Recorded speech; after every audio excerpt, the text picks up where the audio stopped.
Kalau bisnis jatuh di pandemi ini sebenarnya terjadi di belahan dunia manapun ya. Nah kalau di Indonesia sebenarnya kita punya daya tahan yang cukup bagus, terutama yang didrive oleh spirit neighborhood gitu ya, spirit tetangga gitu ya. Ekosistem bisnis atau ekosistem sebagai entitas gitu, itu penting banget karena kita kan harus punya mesin penggerak ya. Katakanlah kalau kita ngomong ekosistem kan misalnya stakeholder kita. Stakeholder itu bisa partner dalam arti supplier segala macam. Terus berikutnya adalah ekosistemnya komunitas-komunitas. Ekosistemnya juga bisa government. Semua ini harus dirancang dari awal sebenarnya supaya kita ini menjadi sebuah brand atau produk yang cukup kuat gitu, entitas bisnis yang cukup kuat. Menurut aku, ada atau tidaknya pandemi itu tidak berpengaruh selama problem yang diadres oleh startupmu adalah problemnya real dan solusi yang diberikan tentunya bisa mengatasi problem tersebut. Analisa bisnis di sini berperan penting untuk mempertajam fokus teman-teman semua dalam menentukan problem mana yang harus diadres dan solusi mana yang bisa tepat untuk mengatasi problem tersebut. Setelah itu, lihat kondisi market, kita bikin 3 macam skenario dari mulai optimis, realistik, dan pesimistik. Jangan berantem di angkanya ya, karena 99% projection itu pasti meleset. Apa sebenarnya yang penting dari proses tersebut adalah memberikan waktu kepada teman-teman untuk duduk, melihat permasalahannya secara jelas, dan terutama untuk mengkomunikasikan hal-hal tersebut kepada tim. Menurut saya, pebisnis wanita punya chance untuk sukses seperti pebisnis pria juga. Sama-sama sulit, tapi saya merasa bahwa pebisnis wanita itu punya challenge tambahan di mana pebisnis wanita yang sukses itu juga harus menjadi ibu rumah tangga yang baik. Sehingga itu membuat banyak pebisnis wanita memutuskan untuk berhenti mengembangkan bisnisnya atau bermain aman. Di masa pandemi ini buat saya inovasi di bisnis itu salah satu kunci bertahan dan berkembangnya bisnis-bisnis. Karena di masa yang serba tidak pasti, konsumen juga berubah kemauan dan kebutuhannya.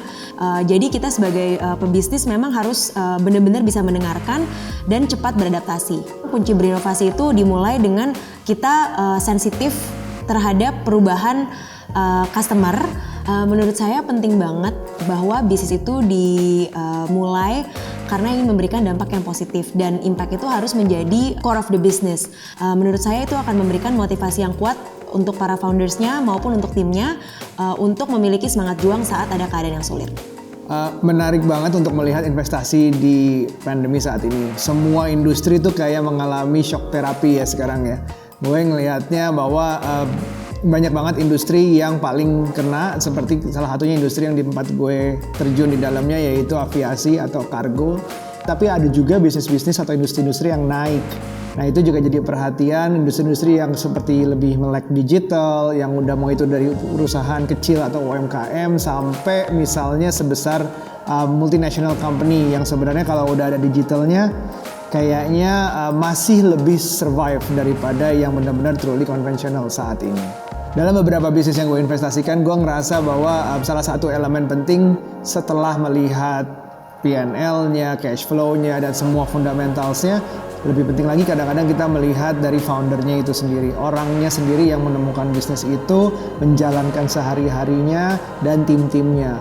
Kadang-kadang kita melihat bahwa ada sesuatu yang nggak dilihat di balik angka, dan kita ketemu orangnya, kita lihat network-nya, experience-nya, portfolio-nya, sampai akhirnya di net worth-nya. Itu kadang-kadang yang menentukan investasi mana yang lebih cocok untuk terjun ke dalamnya.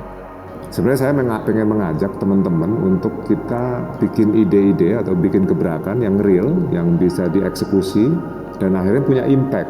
Pilih ekosistem bisnis yang tepat, dan ekosistem bisnis yang tepat itu akan memaksa teman-teman untuk konsisten di problem yang teman-teman sudah pilih dan fokuskan. Jadi penting banget untuk seorang founder atau seorang entrepreneur untuk menemukan ekosistem bisnis yang cocok untuknya, untuk berkembang, untuk tahu ada apa di luar sana, bisnis lain seperti apa, mentor-mentor ada seperti apa, itu penting sekali. Makanya jangan takut untuk mulai bikin gebrakan. Di mana kita bisa belajar ilmu praktis tentang bisnis, inovasi, dan manajemen untuk kita survive dan thrive di masa pandemi ini dan menghadapi challenge bisnis selanjutnya.